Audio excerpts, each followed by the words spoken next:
Hi, I'm Olivia. It's nice to talk to you all today.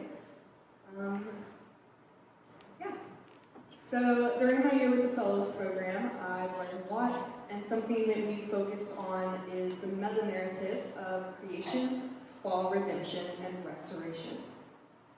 A meta-narrative is an overarching interpretation of events. And so this specific meta-narrative, we have creation, which is how the world was made in perfection. We have the fall, which is how the world is after the fall of man into sin. We have redemption, which is the saving of the world through Jesus Christ. And restoration, which is the new heavens and the new earth when Jesus returns in glory. So it's one thing to read about this meta-narrative, it's another to see it played out in daily life. Through my job at Family Scholar House, I've had the opportunity to be a part of this narrative, even if just a small part. So today, I'm going to share with you how I've seen God at work at Family Scholar House, where I see brokenness through the lens of Family Scholar House, where I see redemption, and how I believe we can contribute and look forward to restoration. Family Scholar House is a nonprofit in Louisville, Kentucky, with the mission to end the cycle of poverty and transform our community by empowering families and youth to succeed in education and achieve lifelong self-sufficiency.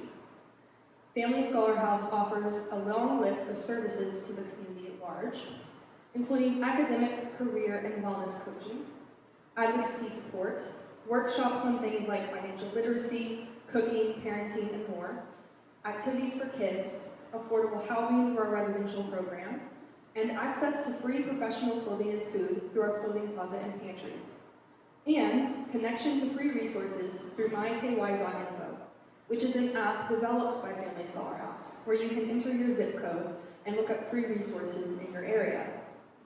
You can find MyKY kiosks all over the city of Louisville in places like the courthouse, the library, and grocery stores. So what have I been doing in the midst of all this? My personal position is only a tiny portion of all the things Family Scholar House does. I work as a pre-resident family advocate. This means I have a caseload of 35 clients called participants that I stay in communication with regularly. I answer the questions they have, connect them with resources, and keep track of their progress in the Family Scholar House program. My participants are pre-residential, meaning that they do not currently live on premise, although many of them are working towards housing. I also work in the intake office and assist anyone who walks through the doors. This includes past, current, and new participants, as well as donors, community members, and sometimes even the lieutenant governor, which always freaks me out. Next, where do I see the brokenness? Sadly, this is a very easy question to answer.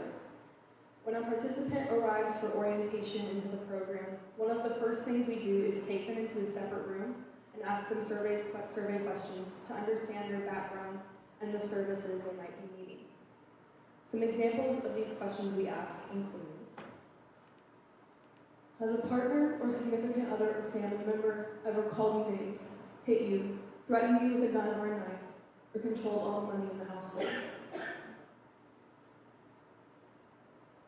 Have you been strangled, or has someone ever applied pressure to your neck or anywhere that made it difficult to breathe? When you were a child, did an adult or person at least 5 years older than you ever touch you in a sexual way, or has a partner or family member ask you to engage in commercial sex acts?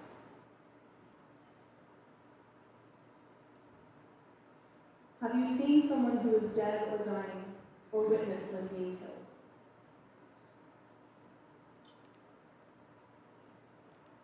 These are only a few of the questions we ask. It's common for participants to answer yes to the majority of the questions, and it's very rare to interview someone who doesn't answer yes to at least one. Our participants are coming into our program from backgrounds of neglect, abuse, poverty, and domestic violence. They feel lost and uncertain, and many of them have never believed they could make anything of their lives. They feel unloved, unwanted, and incapable. In Louisville, 13.7% of residents live below the poverty line, which is above the national average of 12.8%. The mothers and fathers who visit us often have little access to basic needs for them and their families. They try to stay strong for their kids, but they're desperate and broken. We offer what we can, but there's only so much we can do to help. And when it comes to resources and benefits, it can sometimes feel like there's always a catch. For example, we can direct people to emergency shelters, but there's usually a long wait list.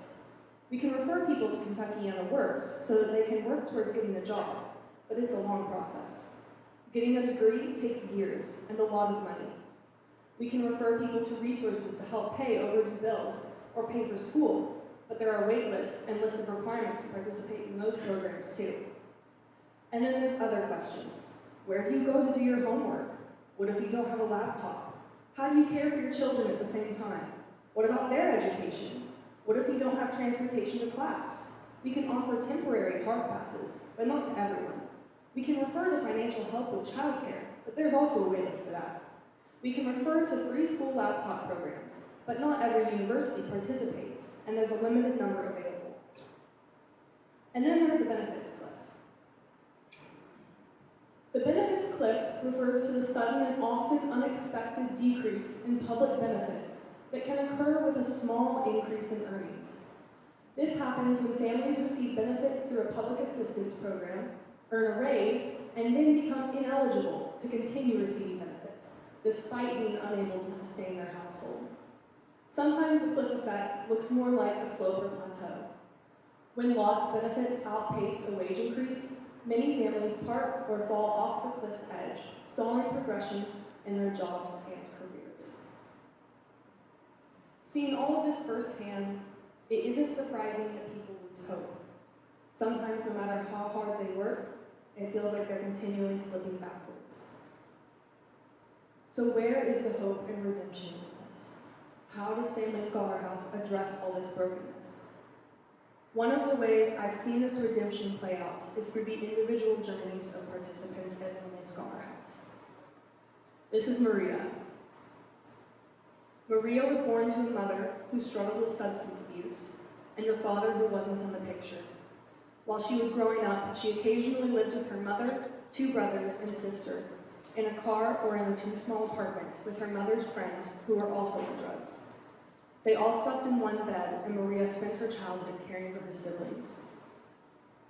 When she was in 8th grade, she became pregnant with her first child. At 18, she was pregnant again, and her baby boy passed away before he turned a year old. Maria was broken, but determined to succeed both as a providing parent and an achieving college student. She moved into Family Scholar House and experienced stability for the first time in her life. She had a support system and a home to raise her children in. She found a good church and went on to earn her college degree, as well as find the man she would marry. Now she uses her experiences, education, and confidence to advocate for others and has even spoken on Capitol Hill about the Family Scholar House program. She is quoted saying, "Everyone has a story. It's what you do with the story." I've also seen redemption in the numbers. Since 2009, over 900 families have been housed at Family Scholar House, including around 1,200 children. We currently house 247 families.